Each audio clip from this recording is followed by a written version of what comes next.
My people, now sorry for that interruption just now. I beg now call center the phone. I beg let's go back and start again. Madam, good morning. Good morning, sir. What will be your name? My name is Sweet Otakbolo. Okay, where you from come? I come from Yokorimo. I beg my people, men are not vex on our call center that this way to interrupt the phone. So I beg men are not vex on that interruption. So, madam, what will be your name? My name is Mrs. Joy Jude. What about you? Rachel. It gets some matter where they happen for Ogiso on the 4th. Where they trend everywhere for Facebook, say one woman carry one girl go river. He carry reach the river, the woman not bring the girl come back again. And many of our people for diaspora and Nigeria, they ask why, what happen, how this matter they happen. Many allegations don't see there. Say so now so police chop money, now so they bribe police there, now so they bribe police there. So we want more to tell the world and Nigeria in diaspora and Nigeria in Africa, what really happened on the 4th of January 2021. So now we, Chris Media Group, say we want to find out what really happened for that on the 4th. So, madam, what happened on that the 4th? I bet very comprehensive. Tell us what happened on the 4th. On the 4th, when I go my friend place on the 3rd, now go my friend house. Who be your friend? What be her name? Sandra Iyore Asemuta, that be her name. Okay. So I go her house, I go visit her on the 3rd, now go visit her. So that on the 4th, I lie down for a parlor. One of our visitors still come to. You don't ever go that place before? No, this was my first time. To visit where? Ogiso area. Okay. I bet madam wait to this victory where they talk, so you know her before? I don't know her before. Wetin even make me go that Ogiso that on the 3rd, because my friend children do Christmas and New Year for my house. So the mother I promised her say after Christmas and New Year, I will still come with my children. Now make me go that area. I don't know anybody for that area before. Now only that my friend. So they say you when they talk the matter, they say you carry gallon from Aduawa, one go fresh water for Ogiso River. Any true dey there? I get well from my house. Why I go carry gallon from Aduawa? All the way from Aduawa, I'll carry gallon one come fresh water from Ogiso River. So continue what happened on that before. That day, that one I lie down for parlor where my friend Sandra Iyore Asemuta call me say he dey hear some discussion for outside about my children and our children. Say they wan go swim for river. Say ma go call their cars. Sorry, now the Sandra so now born the victory. No, now born Precious and Rachel. Okay, now your mother now be Sandra so. Okay, which number of pikin you be for hand? Third. Okay, now you be the woman third child. Okay, no worry, we are coming back to you.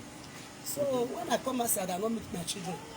So I call rush wear my shirt and my knicker. Then this woman there outside, won't tell this woman, say me show me the road to the river. So the woman come carry me go. So madam, sorry. I bet pet your baby. I bet put on that make you baby play. Madam, really now you go show this woman the river? I me go show, saying they look for her children. Now you go show on the river. Yes. Not be the victory can and go the river. Not be victory can and go river. You know this woman before? No. When be the first time to see this woman? Nah, that on Monday. On Monday. Okay. But you tell me now say now on the 3rd, which is also the night you go to the house. You see her that day? I go birthday. Okay, not go birthday. Okay, madam, so continue. Carry your baby. So when she carry me go the river road, that's where they go. I meet my children, Christabel and Mercy, and Rachel and Precious, close to the river. Then I hold Christabel and Mercy, say mo go back house. Madam, speak louder, please. I say mo go back house. So Christabel and Mercy say, no, mom, we want to see the river. So I follow them reach close to the river. What be that Christabel and Mercy so? Now my children, 10 years and 8 years old. Okay. So when we reach the river, other children they play already inside the water. There are 4 children. They inside the water. Aboki they pick iron close to the river. The fisherman they one side of the river like this. the fish for inside canoe. Then my children. Sorry, madam, you said that 4 people that come to the river. Yeah. How many boys and how many girls? Is that 4 people? 3 boys and 1 girl. Okay. So my children come dey beg me, say, "Mommy, let us bathe small now." Then I hold their hands close to the side of the river. Then they just dey bath like this. The next thing, we don dey come out, more ready, dey go house. Now I hear shout, "My sister, help oh, help oh, my sister!" As I hear the shout, Who dey shout so? na one boy, the boy dey struggle to come outside. He dey shout. As I turn, now I see say na one boy dey shout, "Help, help, help!" He still dey shout, "My sister!" He come make sure the girl name Victory. Now everybody take rush, you come see the person hand. You know the Victory before? I no know am. If my papa no know, mama no know me, I no know them before. Okay. That was my first time. Okay. So when the shout attract us, we rush to the boy, we see person hand. Now I shout, hey, I bucket the drop enter inside water. Fisherman turn the boat from the other side with another person for a boat for back. They rush, go. Me run, follow the edge of the corner of the river. So they go, they come back. As they come, I see they shout, where the girl, where the girl? They say they no see am again. Then we take the shout, they come. Before we shout, they come. The brother don't pick craze. Don't they go as I mean, carry my children. All of us call the shout, they go because I never see that kind of thing for my life. The thing shocked me. I begin to shout, they cry. Then we call the chorus. As we reach house, we come, they say people don't. They my friend. I say I had my friend. Tarapa. Hey, what did happen? I say, see what I experienced now. I never see this kind of thing for my life before. One boy they shout, sister. Before people go rescue, I mean shout. They don't see the girl again. So now my friend, everybody both they come rush go. As we they come back, when they come back close to my friend house, now the man attack me and my daughter. They attack me and my daughter. The rest children, everybody scatter. They say, "Madam, you carry your children. You not feel." I say, I don't even know your pick. I don't know them before. But the shout when your one boy shout, now make me call you the shout for rescue. Make them go rescue this girl come out. But they go come back. They say they don't see the girl. Now it start to they beat me. Oh, they beat me. I don't carry a pick. Go do rituals for river. I say, I don't know you before. You know me before. You na priest, river priestess. Not be river princess. With the year say you carry white gallon go that river. How true is that? White gallon, I no carry white gallon. What I want use white gallon go to do for river. My children I rush, run follow. Eh? So when I call this house, so they call it beat you. They call they beat me, tie my leg, see the mark. They tie my leg, tie my hand, tie my daughter, put tie around our neck, say they want bonus. Say they want bonus for rescue of the police. Not to reach SCG. From SCG to States, I spent 4 days inside cell. Okay. This woman and the baby. Okay. With my friend where I go see. Okay, wait. My 2 phones, they beat Madam, me. wait. Madam, mama baby. What will be your involvement for this matter? They say me go show Madam Sweet road. To the river? Yes. So not be the Victory can go the river? No. Okay, your involvement for this matter is to go show her road to the river to go meet the children. Yes. So from the what can happen when I reach the river? Now we don already meet those children for the river. Not be we carry them go. Now Madam Sweet say you want go carry in your children. So the children come, they say, "Mommy, let us play slow." So then she come dey close to the river. The next thing now we hear shout, "Hey, help oh, my sister, oh, my sister, oh." We don't dey see hands. And then Madam Sweet come dey shout. One aboki man jump enter inside the river. Now one fisherman, come still call fisherman, he come still go. He find am, he no see am. We come go back to us. Now come still go back to the river again. As we dey come, now the man just start to dey beat Madam Sweet with his daughter. Say na Madam Sweet use the key take do ritual. What you make you feel say that man called the bitter? I no know wetin make am. The first girl quarrel, No. your landlady when she come greet, and these people they not fair they play. I try dey play. So what you gonna call that connection where they call the bitter? No. Say you rescue your children. because the man dey talk now say na him pikin na him go show Madam Sweet the river. They arrest you because this mother say na you go show Madam Sweet the river. Which one I come one make the whole world believe now? The one wey the whole world wan believe be say na me go show Madam Sweet road to the river, not the victory. Okay, your involvement now for this matter say na you go show am the river. Yes. That mean they call your name for inside this matter. That mean they detain you with your baby. My baby, yes, for 4 days. Okay, good. So my sister, how you dey? Abeg sit out. Wetin be your name? Rachel Mota. So wetin be your involvement for this matter? Who born you? Who be this matter to you? My sister, my mommy friend. Okay, na your mommy friend. Wetin? Who just she come on her house? On the 3rd of January on Sunday. On Sunday.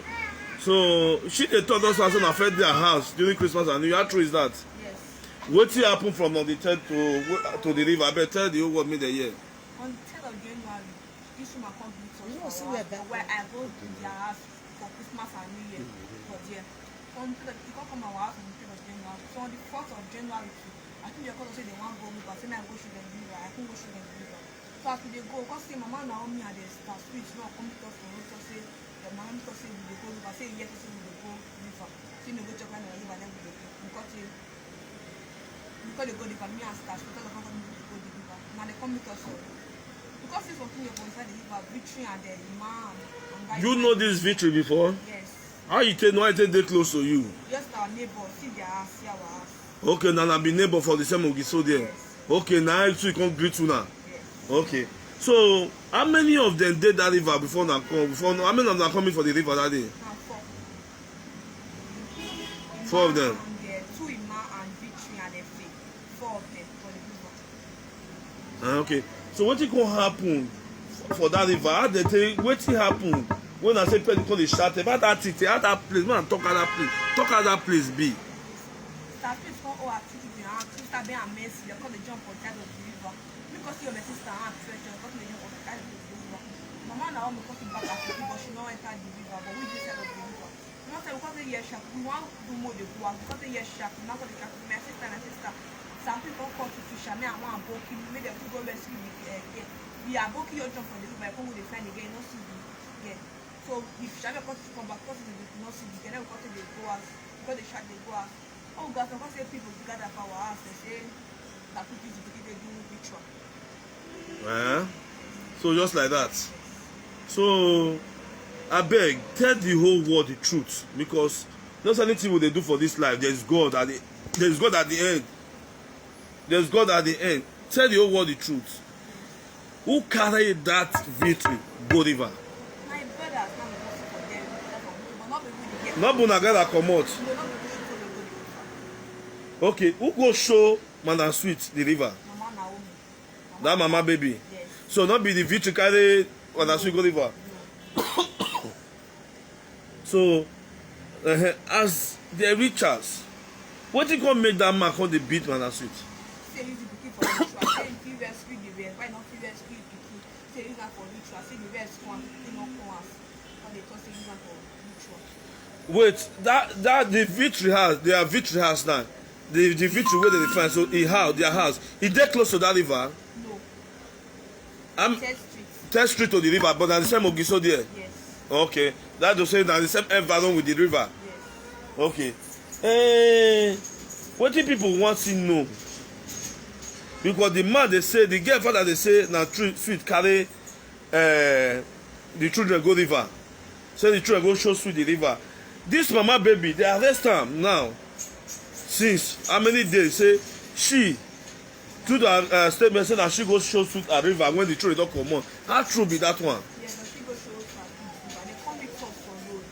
They come meet, okay, the mama baby and Sweet come meet una for road where you and your sister dey go river. So na come go river, come meet all those other one for river. Are you telling the world the truth? Because anything you are saying today, you are on live camera, everybody is seeing you. God Almighty is watching you. If you decide to lie to cover a crime, one day the truth must come out. So abeg, are you telling the world the truth? Because many sympathetic people don't dey this girl father matter. Because we no go use one side here matter. That's why Christian media say no. Make it look for the other parties. Make them see here for their mouth. My people, all of you, you can hear from the people that are involved. You can hear from their mouths now what really transpired on the river that day. We are not judging. We just want to give the second party the chance to air their own view. So please, my people, on the comment section, share your thought on it. Let's see how we can do our survey and know where to start from.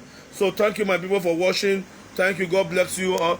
This is Crystal Media. We're always there for you to give you the right information at the right time. So this is the other party that are involved in Victory's case. We are heard from them. So it's not for us to analyze the statement and what is on ground or state CID and what the father is alleging. Thank you, my people. Thank you, those people in diaspora. Thank you, those people in Nigeria. We thank you, people. We thank you all. Thank you.